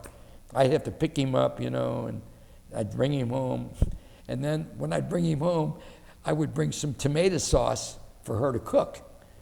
And I see Vic already. What the hell? We'd be going up to the second floor on an outside kind of a ramp. Wasn't a fire escape. Bringing more, they'd be cussing. Tomatoes up there? I'm tired of smelling that. Get that out of there. Well, he's been out drinking, see? Yeah. And he's cussing. His brother said, Muzzy don't pay no attention to him. Just don't say nothing. Just let him go. That's the best thing to do. Dog's barking, let him bark. If he's going to bite you, he'd already attacked you. Just ignore him, just go ahead. And sure enough, he did, but he was so happy. My aunt once said, I'm going to start cooking up there. So she went through the steps, how she made the sauce, and I'd write it down. Wait a minute, here's a handful of hers. Put it in his, and I'd use teaspoons and write it down. She did everything by hand. Then she would take a spoon. It needs more pepper. Wait a minute, mark it down. More salt. But there's no real secret ingredients to what it is. It's your taste. If you got a good taste and you cook to your taste, and you got a good taste, some people, they got a taste, they don't cook. Everything tastes good. You got to have a good taster. And my auntie had a wonderful taste. Auntie Annie. She was actually closest thing to my mom, next to my grandma. My mother was more like my sister. She was only, I guess, 17 years older than me. And if I would go to school and she'd go with me, they didn't believe that was my sister because she was so young, My grandma was more like my mom. And the way I, came to live with them and everything. And then her sons were like my big brothers. And they taught me good things and they taught me bad things. And we won't go there. Now, when you do this, you make sure you do this. And did you have a pizza competition, and did you want to make your pizza different? oh, that's a good, than somebody else? you're asking some good questions. When I first come home and I didn't know what I was going to do, there was a few older guys, WW2 guys that were in the Navy, that when they came out, they opened up one went in the bakery business up here at Vine and Liberty and Vine, and another one opened up in Lawson's factory over in 8th and State. 801 Evans Street. Evans Street, that's F.H. right. Lawson's Company. That's right. They used to make cans and medicine cabinets and things. Galvanized. Oh, that's it. Well, this wasn't a cousin, one of the guys in the neighborhood, older guys, opened the food service in that plant. Okay? Yeah. So we knew that Pat, they called him Dago Pat was his nickname, and he had a nice cafeteria facility for the plant. Well, the guys in the neighborhood were going down to see Pat, maybe we can help him today. And, he never had a lot of help, so we go down there, help, wash dishes, whatever we do, and he'd feed us and then give us a couple bucks or something. So I went down to see him. I was all kind of excited now because I thought I was going to maybe do something with the restaurant, with the pizza. It was going to be a carry-out only, though. I didn't have enough money to open a pizzeria. So I told Pat I was going to do this.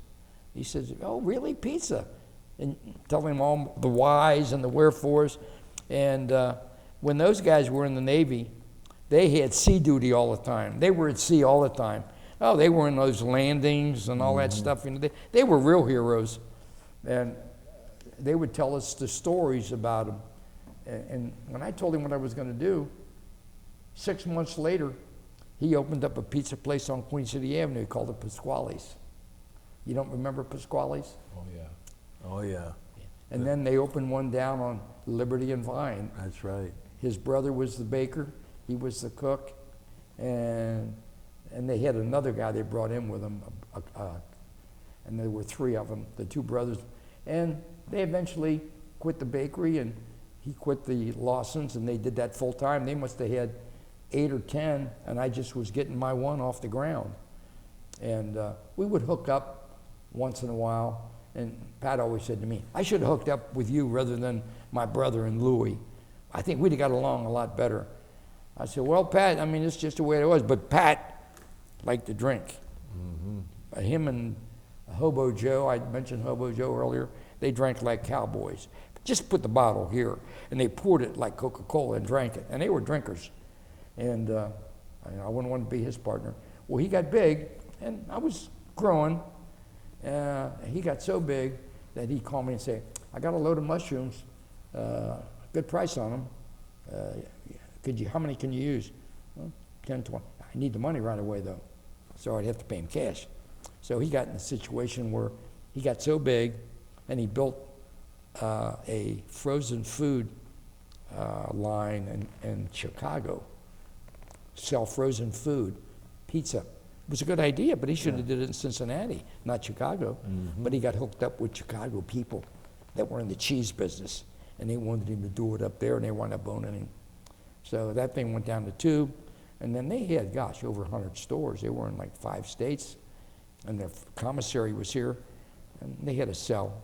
It was really sad because I hate to see anybody go out of business. And they sold out, and there might be just a few, 1 or 2 around left in town. Pat died, his brother died, and ironically, his sister, who worked for him, she works for me now, and that was my wife's best friend. I and see. Her husband was a good friend of mine. He's dead too now. Everybody dies after a while. It's a shame they don't just give it. You're asking some good questions. Well, I got one last All right, question. go ahead. So, where did the nickname Buddy come from? Well, Sebastiano was my name. I didn't like it. Some of the kids I went to school with were not Italian, and they'd tease you, and you get in fights, and next thing you know, I have to go to the principal's office, and I changed my name the next year I went to school. I told them my name was Donald. I said, my mother's Italian. Give them a reason why. I had to change it. So I went under Donald. And then later on, when I would borrow money, I'm glad I changed it to Donald, because the one uncle had bad credit, or cousin rather, had bad credit. And I couldn't borrow any money. Right now, today, to this day, I got everything in trust and everything. I don't know nothing. And they turned me down on a loan. Not turned me down, want more information, and want to look at the trust. I forget about it. I don't need the money. Right. I don't want it. Feeling insecure and not successful, when I funded all the trust for the whatever, I don't have I got good income, but I don't have a book to look at and say, oh, I got a couple of zeros here. It makes you feel secure. Or unless, excuse me, with a rubber band, then I feel secure. Yeah. If I don't have this, I feel like a kid I did walking the streets, selling newspapers. I got a good story. When I used to be down at my dad's and grandpa's, I didn't like working for my grandpa in this one store. So I had a friend that sold newspapers, and he told me if I'd be down here, I could sell papers when I'm down there. So I told Grandpa, I'm going to sell some newspapers when I come down here. Yeah, during the summer, I'd stay there for maybe, a month or 2. I needed some money, and I didn't want to ask them. My mom would give me $1 or so. So I was selling newspapers. But there was a kid named Dick Hammond, Lebanese guy, and he was 3 or 4 years older than me. And I was going up by the Queen City Club across the street, Western and Southern, and that would be my corner. Nobody else was there. I was there early. And then here comes a guy, Dickie Hammond, says, this is my corner. Get your butt off of here. I said, no, I was here first. I'm going to kick you. Well, I wasn't afraid of him. I put my papers down. You start, fighting. And he started kicking my butt a little bit. I thought, well, I'll just go over the other corner. I said, you can have the damn corner. Not that he was on top of me and he's punching me. I was doing okay, but I thought, what the hell now? I'm going to get my clothes torn, and then I'm not going to sell the papers. I'd rather have the money. I said, you can have this corner. I'll go over there. So I went over there. Then the next day, it was the same thing. After about the third day or the fourth day, when I saw him coming, I put my papers down. He didn't come over. He went over to the other corner. So I said, you know what? If you're persistent and you keep trying to do better, not that I kicked his butt, he just knew that he was going to have to fight. And after a while, I knew the guys that I could beat, but I knew I was going to be in for a fight. And I didn't even want to fight those guys. It was the guys I knew I could beat, and they knew I could beat, and they weren't going to really try. So it's a test of wills. In the same way in business, it all relates in business. Some guys, oh, they're selling, and oh, I don't want to go in there. They ain't going to buy from me. What do you mean? I had many jobs. I didn't tell you about my jobs I had with the Andrew Jergens Company, the American Tobacco Company. I had so many jobs, but I didn't stay too long at them. But I did it, but, you know, got real jobs. Andrew Jergens Company was a real job. Right after I got out of high school. I just got out of high school and got a job in the mail department. Next thing you know, I saw where they needed a salesman, trainee. Hey, that's me. So I went and I said, hey, I'm working here now. I'm going to night school at UC. And I knew some of the girls in personnel. And sure, buddy, I think we get you an interview. Next thing you know, I'm working with a salesman. Next thing you know, they sent me out to, that's right before I went into the military. They didn't like the idea when I quit and joined the Navy because I left my territory, Andrew Jergens Company. But I was selling Jergens lotion, Woodbury soap. Yeah. I'd go in the damnedest places and sell. I sold in Kentucky.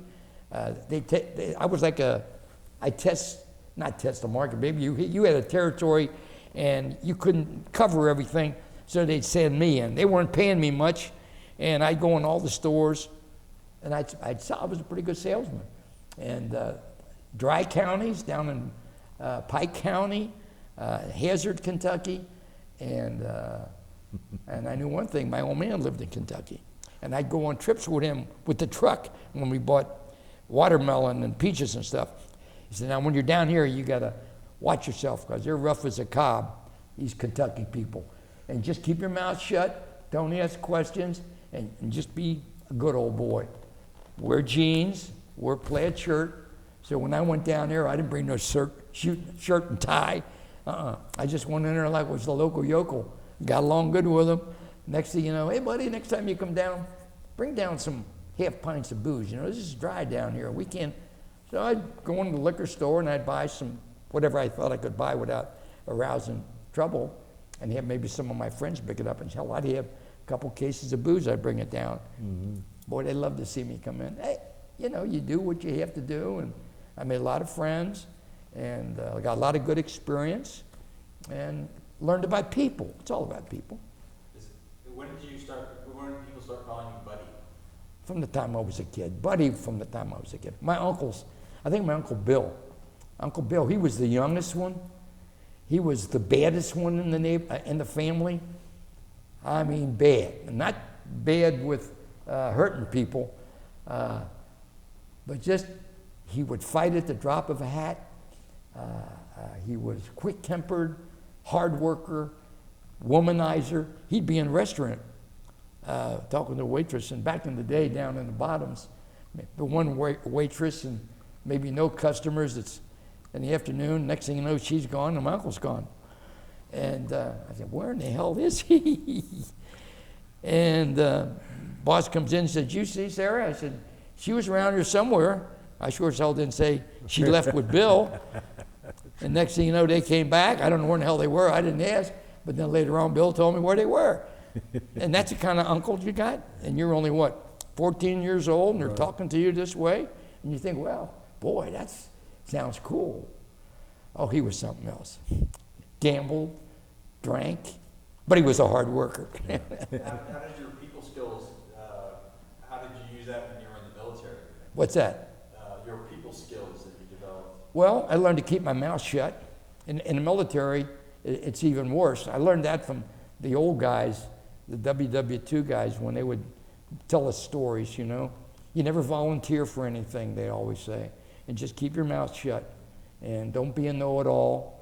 And the first guys that want to make up to you and be buddy-buddy, they're the worst ones. Relationships grow. And just don't be eager. Look out for your own butt. Don't worry about, and we just get in.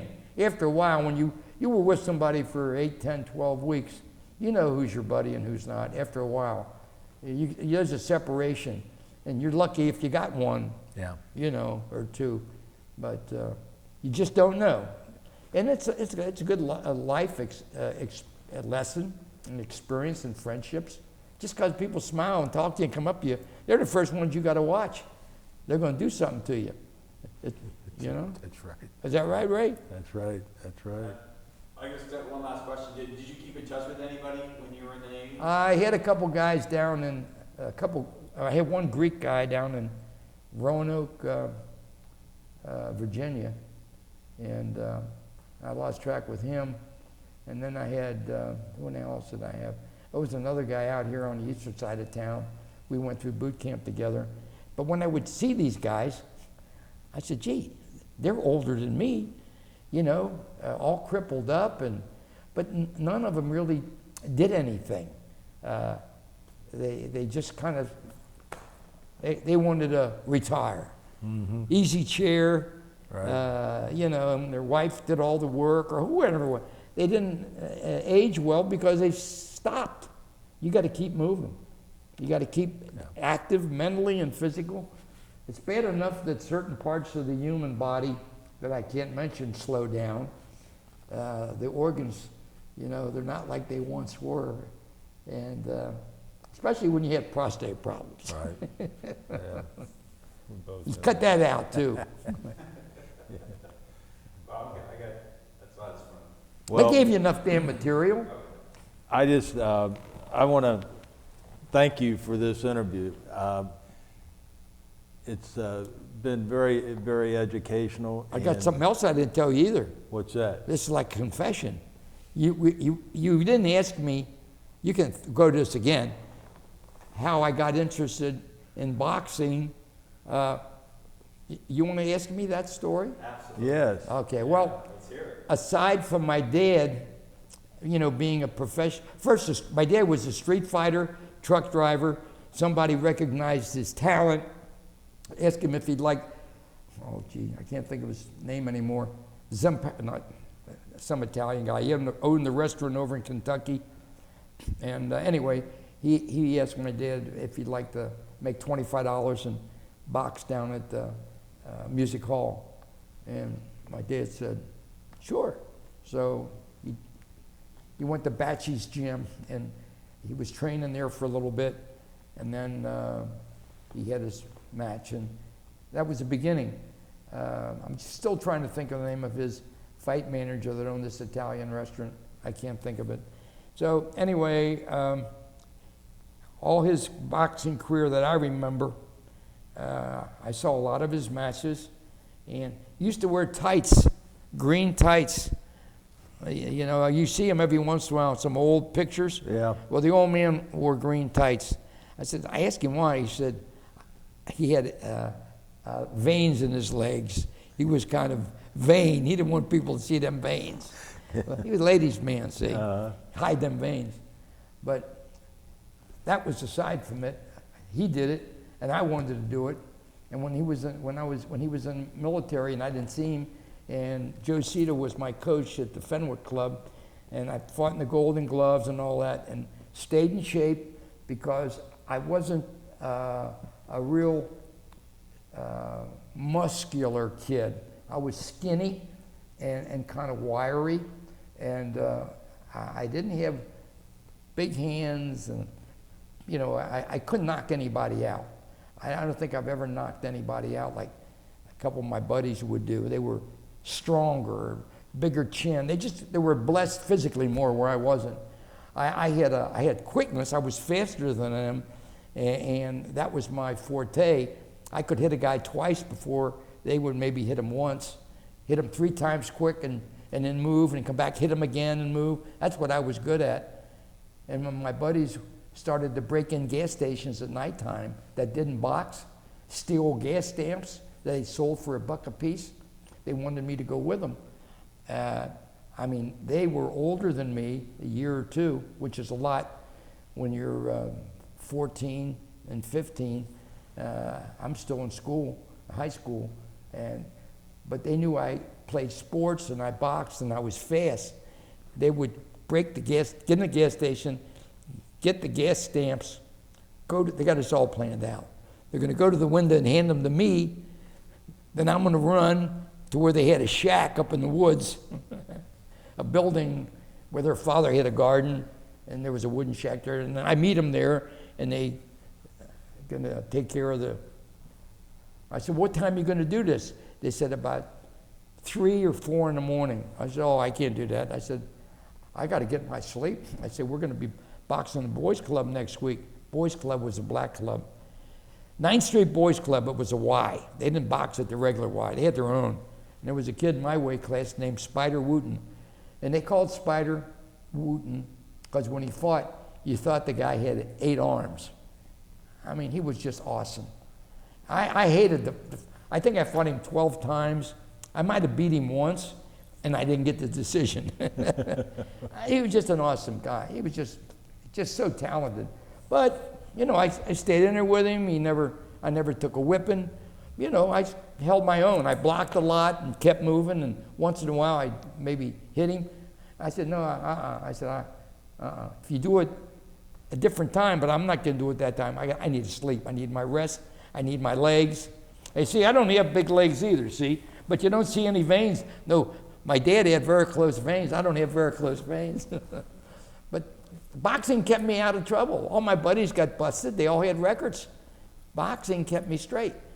I didn't have a daddy at home all the time. Boxing, Joe Cita would say, hey, how you doing in school? I mean, my mom, hey, I bring home an F. Nobody said, hey, you brought home an F, you know? But it was from music. I told Joe, I said, Joe, it's in music. My boxing coach. You never want to have an F. Okay, Joe, you hear? I don't want to have to tell your old man when your old man, you know, writes me a letter. He wants to know. So in some respects, my father, you know, was a father and the best he could be. It's just that it was a different time. It was a depression. You know, nobody had any money. And he had to work. I guess he had to support all those kids. But my mother never wanted nothing from me. Well, didn't you go on to sponsor a lot of different contenders? Well, when I got into boxing, well, that's when I opened up a gym only because Aaron Pryor needed a gym. And he used to work for my dad in Findlay Market when he was a kid. And when I'd be there, I knew Aaron. And I'd watch him fight, and I knew he was good, talented, exceptional. So when he wanted to turn pro, I had my business, and he stopped to see me, and I never took time to join country clubs and play golf and everything. I said, gee, it would be a good hobby to open up a gym for Aaron, and then that'd be a good hobby, and I can get away from the business. My boys, this was in the 70s, my boys were getting ready to get their feet wet in the business, and I won't be watching over their shoulder. So the first gym, I rented a building across from City Hall. It was a church, and I put in the gym there on the first floor, and next thing you know, that's Aaron's gym, and we're putting on shows and whatever. Next thing you know, kids start coming in. Next thing you know, I got 3 or 4 amateur kids. Mm-hmm. And then when we outgrew that place, we went over to Millvale, and I started a program over there. And from there, I went to Mount Auburn and started a program. And then to this day, then I was at the 9th Street, what is it called? Over on Bay Miller and Finley, neighborhood house. I put a program in there. Mm-hmm. So I opened up about 4 boxing programs that are still in operation today. Hey, once the bags are in there and the rings in there, they don't wear them out. It's all gloves occasionally, you know, you have to buy some gloves. But all of those programs are still going. Then I opened the big one then over in Over the Rhine where I am now, and we kind of underwrite a couple of them. When we go out of town, we take some of them with us. We took 23 fighters down to Independence, Missouri last week. 1,500 fighters in this tournament, biggest amateur tournament. It's called the Ringside Tournament, and we got 4 champions out of that. I mean, you know, for city, Cincinnati competing with, you know, New York and California and Right. Chicago and Philadelphia, and Cincinnati's got four champions. And they know, we always had a lot of talent in this town. Ray knows that, always. Going back to Ezra Charles, Freddie Miller, Aaron Pryor, even before them, we always had a lot of good boxing talent. And boxing is another family. And the things you don't learn in this family, you're going to learn in this family, because it's the same to excel in boxing as it is in life. Be in good shape, mentally, physical, respect everybody, live according to the rules, and that's what you have to do in real life. Got to respect everybody. I have courses with kids, what is it, that have cars. Okay, you getting in your car now? Okay, before you leave, I just pulled you over. I'm a cop. I want to see how you conduct yourself. Okay now? Just stay there, and I'm going to come over, but pretend like I'm a cop. I walk over. You wind down the window. You didn't put your hands on the wheel. What do you mean, Miss LaRosa? Got to put your hands up here like this. I do. They don't know that. That's right. And when you see the cop coming, get your driver's license out and have it laying on the seat. If you don't own the car and you don't have proof of ownership, then you're going to have to tell the cop. But if you do own the car and you got proof of registration, get that out and lay it there. Put your hand here and go through the drill. When the cop comes up, wait till he asks you a question and you answer him. And you say, my license is on the seat. Can I get it? And go slow. I just did it again yesterday because they all don't have cars. And this kid's name is like the men's cologne, Aramus. I love their names. Aramus. I said, Aramus?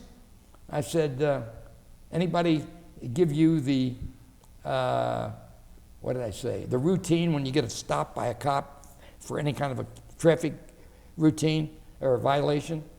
He said, no, Mr. Rosa. I said, well, do you know what the routine is when you pull over, where your hands are to be?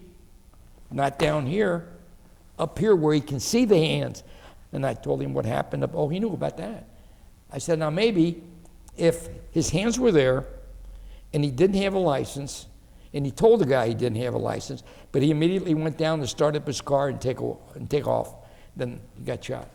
Cop tells you to get out of the car, you get out of the car. Right. What's he going to do to you? The worst thing you do is arrest you for what? Because you don't have, no, just give you a ticket and you'll be gone. They don't understand. They don't have anybody at home teaching them. So in addition to teaching them how to keep their hands up, how to throw a 1, 2, 3, 4, you teach them these things. Take them out to dinner when we go on a tournament or something.